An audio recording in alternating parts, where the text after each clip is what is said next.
Super Bhaiya, here is my wedding invitation. Make sure you're free on 25th, हाँ?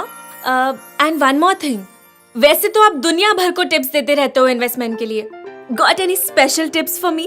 Since I'm starting my new life. Like some good mutual funds investment options.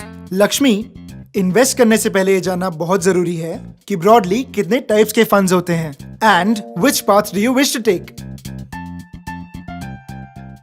या व्हिडिओमधल्या मुलीसारखे तुम्हीही आश्चर्यचकित आहात का? तुम्हाला माहिती आहे का, मार्केटमध्ये वेगवेगळ्या प्रकारचे म्युच्युअल फंड आहेत. म्युच्युअल फंडचे वेगवेगळ्या प्रकारचे टाइप्स आहेत जिथे तुम्ही इन्व्हेस्टमेंट करू शकता. तुम्हाला आश्चर्य वाटेल, 38 प्रकारचे वेगवेगळे म्युच्युअल फंडचे टाइप्स आहेत जिथे तुम्ही इन्व्हेस्टमेंट करू शकता. या व्हिडिओमधील मुलाने म्हणल्याप्रमाणे तुम्हाला म्युच्युअल फंडमध्ये इन्व्हेस्टमेंट जर करायची असेल तर वेगवेगळे प्रकार कुठले कुठले आहेत हे माहित असणं खूप जास्त गरजेचं आहे. कारण जर तुम्हाला या गोष्टीची माहितीच नसेल की आपल्याला कुठल्या म्युच्युअल फंडमध्ये इन्व्हेस्टमेंट करायची आहे आणि स्वतःच्या जीवावर तुम्ही कुठल्याही म्युच्युअल फंडमध्ये जर इन्व्हेस्टमेंट करायचे असाल तर ते थोडंसं धोक्याचं ठरू शकतं. आणि जर वेगवेगळे प्रकार माहित करून घेण्याआधी जर तुम्ही इन्व्हेस्टमेंट केली तर तो निर्णय तुमच्यासाठी चुकीचा ठरू शकतो. काळजी करू नका. या व्हिडिओमध्ये आम्ही तुम्हाला म्युच्युअल फंडचे वेगवेगळे प्रकार कुठले आहेत, कशा पद्धतीने ते ओळखायचे आहेत याच्याबद्दलची पूर्ण माहिती देणार आहोत. आजच्या व्हिडिओमध्ये आपण बघणार आहोत की म्युच्युअल फंड म्हणजे काय आहे, म्युच्युअल फंडचे वेगवेगळे प्रकार कुठले आहेत, इक्विटी म्युच्युअल फंडचे प्रकार कुठले आहेत, डेट म्युच्युअल फंडचे प्रकार कुठले आहेत,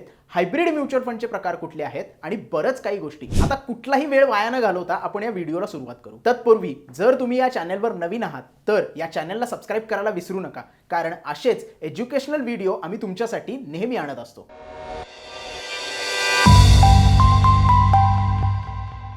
म्युच्युअल फंड काय आहे? उदाहरणार्थ घ्यायचं झालं तर समजा तुम्हाला एक पिझ्झा ऑर्डर करायचा आहे आणि तुम्ही 4-5 मित्र एकत्र आहात, पण तुमच्याकडे पैसे खूप कमी आहेत. इंडिव्हिज्युअली तुम्ही प्रत्येक जण पिझ्झा नाही खरेदी करू शकत, पण जर तुम्ही सगळ्यांकडचे पैसे एकत्र केले तर पिझ्झा ऑर्डर करू शकता आणि थोडा थोडा पिझ्झा एन्जॉय करू शकता. म्युच्युअल फंड अशाच पद्धतीने काम करतं. जर तुमच्याकडे एक पर्टिक्युलर स्टॉक घेण्याचे पैसे नसतील तर तुम्ही काही अमाऊंट एकत्रित करू शकता.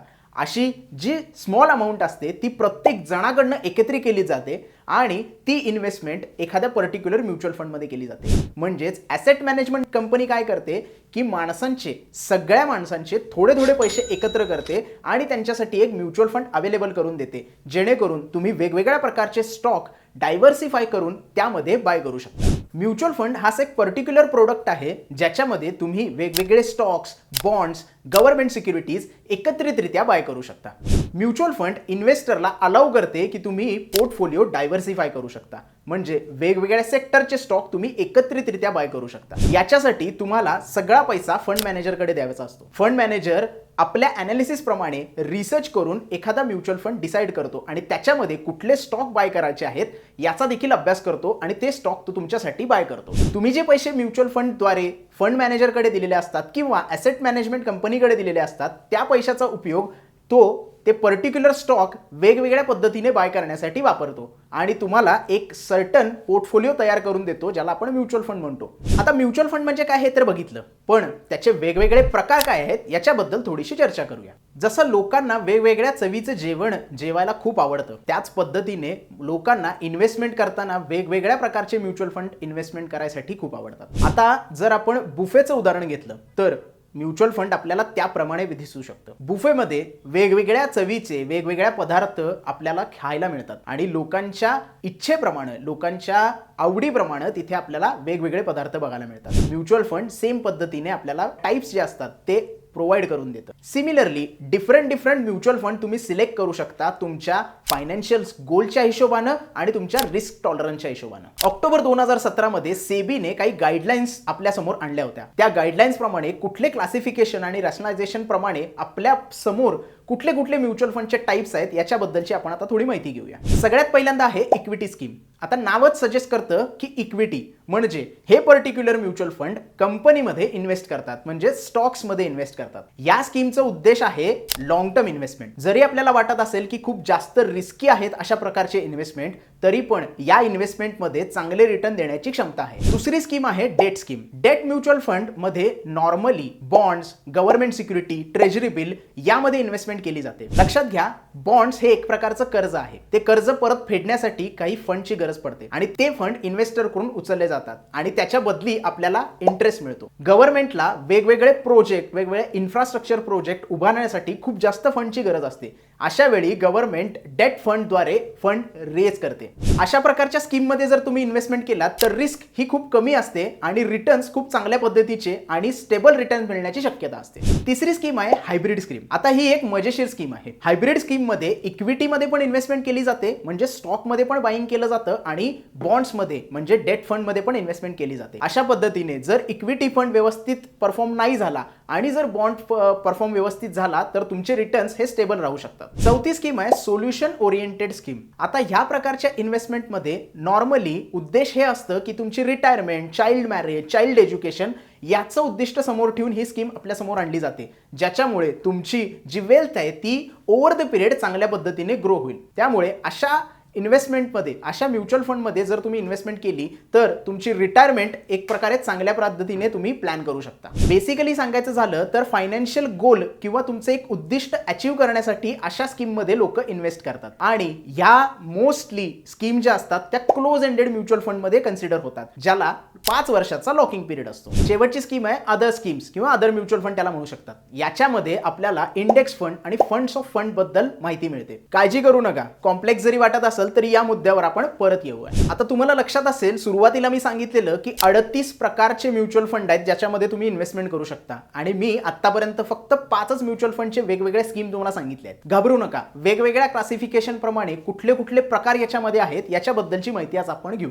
सगळ्यात पहिल्यांदा आहे equity scheme. Equity mutual fund scheme मध्ये 11 वेगवेगळे टाइप्स आहेत ज्याच्यामध्ये तुम्ही तुमची इन्व्हेस्टमेंट करू शकता. हे 11 वेगवेगळ्या म्युच्युअल फंडचे टाइप आहेत. सगळ्यात पहिला आहे मल्टी कॅप फंड, दुसरा आहे लार्ज कॅप फंड, तिसरा आहे मिड कॅप फंड, चौथा आहे लार्ज मिड कॅप फंड, पाचवा आहे स्मॉल कॅप फंड, सहावा आहे डिव्हिडंड यील्ड फंड, सातवा आहे कॉन्ट्रा फंड, आठवा आहे व्हॅल्यू फंड, नववा आहे सेक्टोरियल फंड, 10वा आहे ELSS आणि 11वा आहे फोकस फंड. आपण या व्हिडिओमध्ये सगळ्यात लोकप्रिय असलेले फंड बद्दल चर्चा करणार आहोत. सगळ्यात पहिल्यांदा आपण बघूया लार्ज कॅप फंड काय असतात. आता नावाप्रमाणेच तुम्हाला कळालं असेल की हे म्युच्युअल फंड फक्त लार्ज कॅप कंपन्यांमध्येच इन्व्हेस्टमेंट करतात. पण प्रश्न येतो की नेमकी किती इन्व्हेस्टमेंट? तर सेबीच्या गाईडलाईन प्रमाणे जे म्युच्युअल फंड आपली जी इन्व्हेस्टमेंट आहे ती लार्ज कॅप कंपनीमध्ये 80% पर्यंत करतात किंवा लार्ज कॅप स्टॉक मध्ये त्यांची इन्व्हेस्टमेंट 80% पर्यंत असते, अशा म्युच्युअल फंडला लार्ज कॅप फंड असे म्हणले जाते. आता प्रश्न येतो लार्ज कॅप स्टॉक म्हणजे काय? तर ज्या कंपन्यांचं मार्केट व्हॅल्युएशन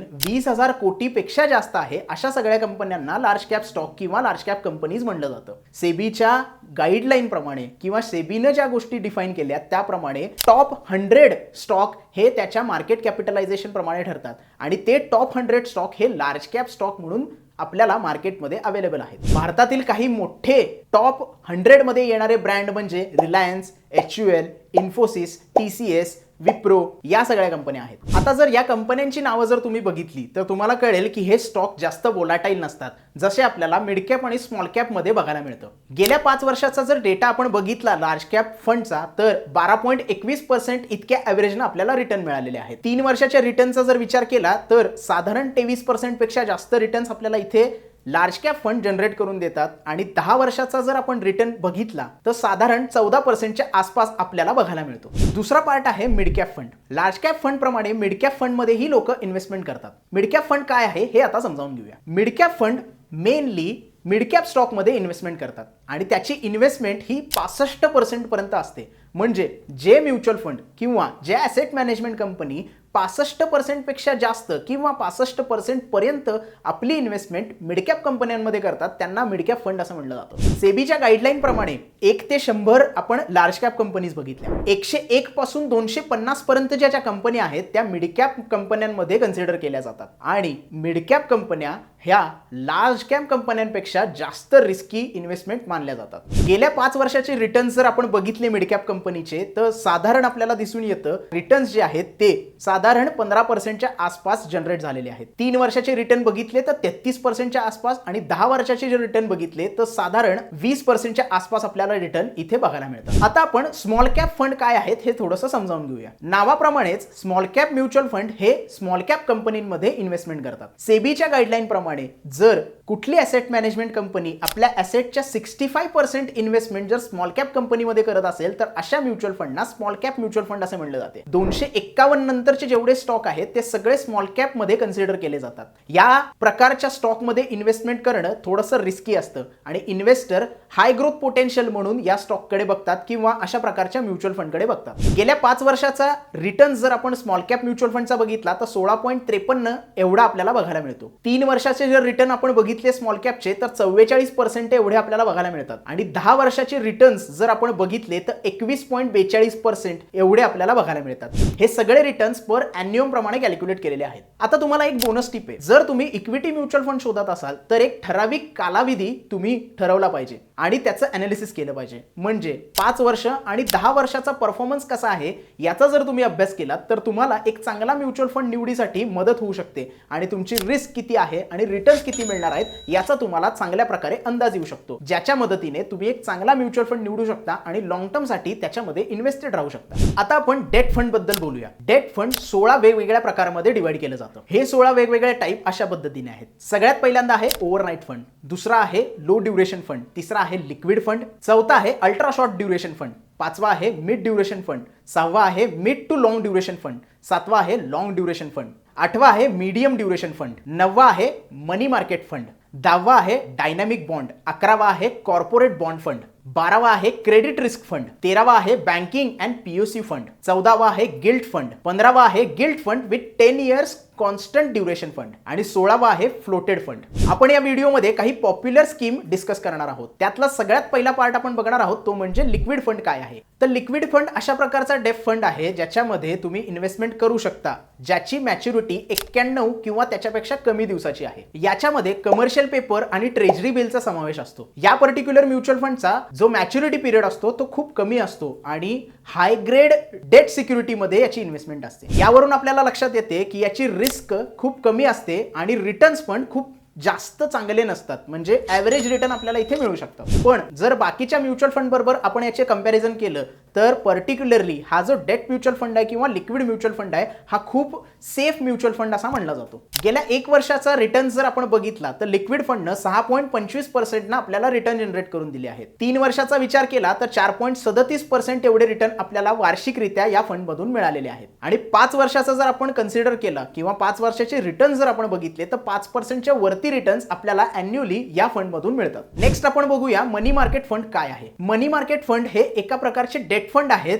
जे आपल्याला ओपन एंडेड म्युच्युअल फंड मध्ये कन्सिडर केले जातात. पर्टिक्युलरली मनी मार्केट मध्ये याची इन्व्हेस्टमेंट होते. कमर्शियल बिल्स, ट्रेजरी बिल्स अशा पद्धतीच्या प्रोडक्ट्स मध्ये जास्त प्रमाणे याची इन्व्हेस्टमेंट केली जाते आणि याचा मॅच्युरिटी पिरियड हा 1 वर्षाचा असू शकतो. हे पर्टिक्युलर म्युच्युअल फंड इन्व्हेस्टमेंटसाठी सुरक्षित मानले जातात. लिमिटेड रिस्क आणि लिमिटेड रिटर्न हे या पर्टिक्युलर म्युच्युअल फंडचे वैशिष्ट्य आहे. जर या म्युच्युअल फंडमध्ये इन्व्हेस्टमेंट केले तर तुम्हाला फिक्स डिपॉझिट पेक्षा जास्तच रिटर्न मिळतील. गेल्या 1 वर्षाचे रिटर्न जर आपण मनी मार्केट फंडचे बघितले तर 6.6% इतके आपल्याला दिसून येतात. 3 वर्षाचे रिटर्न 4.84% आणि 5 वर्षाचे रिटर्न 6.17% एवढे आपल्याला इथे बघायला मिळतात. नेक्स्ट डेट फंड जो आपण बघणार आहे तो म्हणजे कॉर्पोरेट बॉन्ड्स. कॉर्पोरेट बॉन्ड हे त्यांच्या क्रेडिट रेटिंग प्रमाणे सिक्युरिटीज मध्ये इन्व्हेस्टमेंट करतात. हे पर्टिक्युलर बॉन्ड आपल्या ॲसेटच्या 80% अमाऊंट हाय रेटेड कॉर्पोरेट बॉन्डमध्ये इन्व्हेस्टमेंट करतात. म्हणजे ज्या कंपनीचं किंवा ज्या बॉन्डचं रेटिंग AA+ पेक्षा जास्त आहे किंवा मिनिमम AA+ आहे अशा बॉन्ड्समध्येच हे म्युच्युअल फंड इन्व्हेस्टमेंट करतात. आता जर आपण या पर्टिक्युलर कॉर्पोरेट बॉन्ड्स बद्दल बोललो तर इतर डेट फंड पेक्षा आपल्याला या बॉन्ड्समध्ये चांगले रिटर्न्स बघायला मिळतात आणि रिस्कही कमी बघायला मिळते.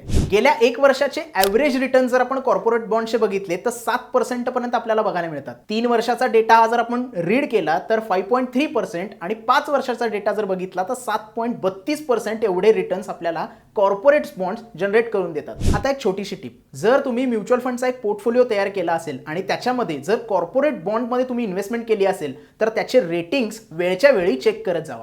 आता आपण बोलूया गिल्ट फंड बद्दल. गिल्ट फंड एक प्रकारचे डेट फंड आहेत जे गव्हर्नमेंट सिक्युरिटी सिक्युरिटीज मध्ये इन्व्हेस्टमेंट करतात त्याची मॅच्युरिटी वेगवेगळी असू शकते. मोस्टली 80% पेक्षा जास्त ऍसेट जर गव्हर्नमेंट सिक्युरिटीमध्ये इन्व्हेस्टमेंट केले असतील तर ते गिल्ट फंड असू शकतात.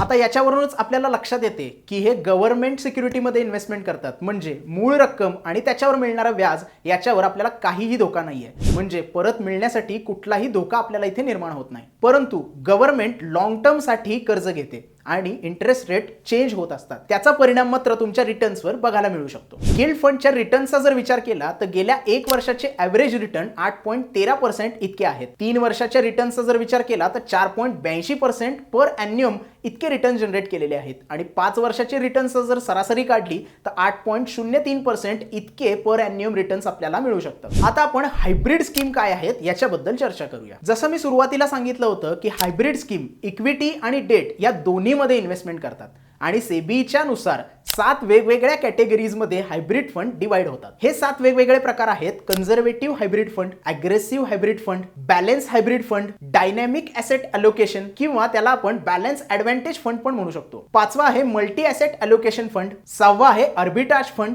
आणि 7वा आहे इक्विटी सेव्हिंग. आता यातल्या काही स्कीम आपण थोड्या डिटेलमध्ये जाणून घेऊ. सगळ्यात पहिला आहे बॅलन्स ॲडव्हान्टेज फंड. आता बेसिकली बॅलन्स ॲडव्हान्टेज फंड हे इक्विटी आणि डेट इन्स्ट्रुमेंटमध्ये इन्व्हेस्टमेंट करतात, पण मार्केट कंडिशन कशा पद्धतीने चेंज होते, मार्केटमध्ये काय हालचाली चालल्या आहेत याच्याप्रमाणे त्यांची जी इन्व्हेस्टमेंट असते ती चेंज होऊ शकते. अशा प्रकारे हे पर्टिक्युलर फंड तुम्हाला कमी रिस्क मधून सर्वोत्तम रिटर्न्स देऊ शकतात, म्हणून या पर्टिक्युलर फंडला डायनॅमिक ॲसेट अलोकेशन असेही म्हणले जाते. गेल्या 5 वर्षाचे ॲव्हरेज रिटर्न जर आपण बघितले तर 9.82% पर ॲन्युअम इतके रिटर्न्स या पर्टिक्युलर फंडने जनरेट केलेले आहेत. 3 वर्षाचे जर आपण ॲव्हरेज रिटर्न बघितले तर 16.22% आणि 10 वर्षाचे जर आपण ॲव्हरेज रिटर्न बघितले तर 12.81% इयरली एवढे रिटर्न्स या पर्टिक्युलर फंडने जनरेट करून दिलेले आहेत. नेक्स्ट टाईप आहे मल्टी ॲसेट अलोकेशन फंड.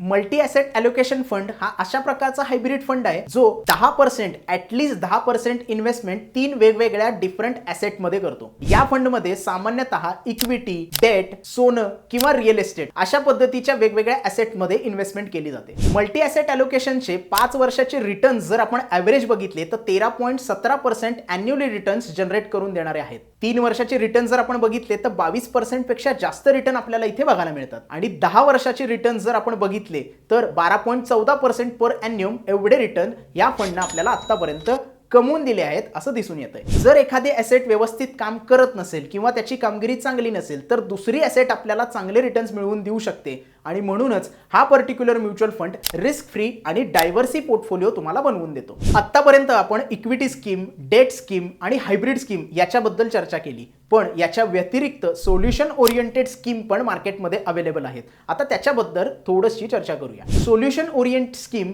ही mainly child education, child marriage किंवा रिटायरमेंट प्लॅनिंग यासारख्या गोष्टींकडे जास्त फोकस करते. हे फंड वेगवेगळ्या कॅटेगरीमध्ये डिवाइड होतात. सगळ्यात पहिला आहे रिटायरमेंट फंड आणि दुसरा आहे चिल्ड्रन फंड. याच्यामध्ये अदर स्कीम्स पण आपल्याला बघायला मिळतात जसे की इंडेक्स फंड किंवा ETF आणि दुसरा आहे फंड्स ऑफ फंड जिथे ओव्हरसीज आणि डोमेस्टिक फंड पण अवेलेबल आहेत. सगळ्यात पहिल्यांदा बघूया इंडेक्स फंड. आता बेसिकली नावाप्रमाणेच इंडेक्स फंड हे पर्टिक्युलर इंडेक्सला रिप्रेझेंट करतात. फॉर एक्झाम्पल जर तुम्ही निफ्टीचा इंडेक्स फंड घेतला तर तो निफ्टीला रेप्लिका करतो. निफ्टी ज्या पद्धतीने वाढणार तशा पद्धतीने हा इंडेक्स फंड वाढतो आणि निफ्टी जर खाली आला तर तो इंडेक्स फंड तशा पद्धतीने खाली येतो. दुसरा आहे funds of fund. Basically funds of fund हे कुठल्या स्टॉकमध्ये किंवा बॉन्डमध्ये इंडिव्हिज्युअली इन्व्हेस्टमेंट न करता डायरेक्टली म्युच्युअल फंडमध्ये इन्व्हेस्टमेंट करतात. याचं उदाहरण जर बघायचं झालं तर Quantum equity funds of fund, Mirae asset large cap fund, Kotak flexi fund अशा प्रकारचे उदाहरण आपल्याला बघायला मिळतात. बेसिकली हे म्युच्युअल फंड पर्टिक्युलर स्टॉकमध्ये इन्व्हेस्टमेंट न करता एक म्युच्युअल फंडमध्येच इन्व्हेस्टमेंट करतात. हे mutual fund equity, debt, hybrid अशा कोणत्याही म्युच्युअल फंडमध्ये इन्व्हेस्टमेंट करू शकतात. पण एक गोष्ट लक्षात ठेवली पाहिजे, इंडेक्स फंडला किंवा FOF ला, फंड्स ऑफ फंडला आपल्या टोटल ॲसेटच्या 95% अमाऊंट ही सिक्युरिटीजमध्ये इन्व्हेस्टमेंट करावी लागते किंवा इंडेक्समध्ये इन्व्हेस्टमेंट करावी लागते. बरं, आता या व्हिडिओमध्ये तुम्हाला वेगवेगळ्या म्युच्युअल फंडच्या टाईप बद्दल तर कळालेलंच आहे, पण बेंचमार्क काय आहेत, रिस्क प्रोफाईल काय आहे, रिटर्न्स किती आहेत, टॅक्स बेनिफिट काय आहेत या सगळ्या गोष्टी वेगवेगळ्या म्युच्युअल फंड बरोबर चेंज होत असतात. याची माहिती तुम्हाला असणं खूप जास्त गरजेचं आहे. शेवटी म्युच्युअल फंडमध्ये इन्व्हेस्टमेंट करताना तुम्हाला काही प्रश्न स्वतःला विचारले पाहिजेत की तुमचे फायनान्शियल गोल काय आहेत, तुम्ही काय करण्यासाठी म्युच्युअल फंड बाय करत आहात, म्हणजे रिटायरमेंट प्लॅन करत आहात, चिल्ड्रनसाठी घेत आहात किंवा अन्य कुठल्या गोष्टीसाठी घेत आहात, हे माहीत असणं गरजेचं आहे. शिवाय तुम्हाला तुमची रिस्क ॲपेटाईट माहीत असली पाहिजे आणि तुमचा टाइम होरिझॉन किती आहे, इन्व्हेस्टमेंट किती वर्षासाठी तुम्ही करणार आहात, या गोष्टी जर तुम्हाला माहीत असतील तर तुमची म्युच्युअल फंड इन्व्हेस्टमेंट खूप चांगल्या पद्धतीने होऊ शकते. या सगळ्या गोष्टी माहीत करून घेतल्यानंतर तुमच्या गोलला, पर्टिक्युलर तुमच्या स्ट्रॅटर्जीला कुठला म्युच्युअल फंड सही आहे ही गोष्ट तुम्हाला माहीत होते. त्यानंतर त्या फंडची हिस्ट्री काय आहे, परफॉर्मन्स कसा आहे, फंड मॅनेजर कोण आहे, कसे रिटर्न जनरेट झालेले आहेत, याची माहिती घेणं ही खूप जास्त गरजेचं आहे. तर हे सगळे होते आजच्या व्हिडिओबद्दल. आय होप की तुम्हाला आजचा व्हिडिओ उपयुक्त वाटला असेल. जर व्हिडिओ आवडला असेल तर प्लीज लाईक करा, जास्तीत जास्त लोकांपर्यंत हा व्हिडिओ शेअर करा आणि जर अजून ग्रो चॅनलला तुम्ही सबस्क्राईब केले नसेल तर असेच एज्युकेशनल व्हिडिओ बघण्यासाठी ग्रो चॅनलला नक्की सबस्क्राईब करा.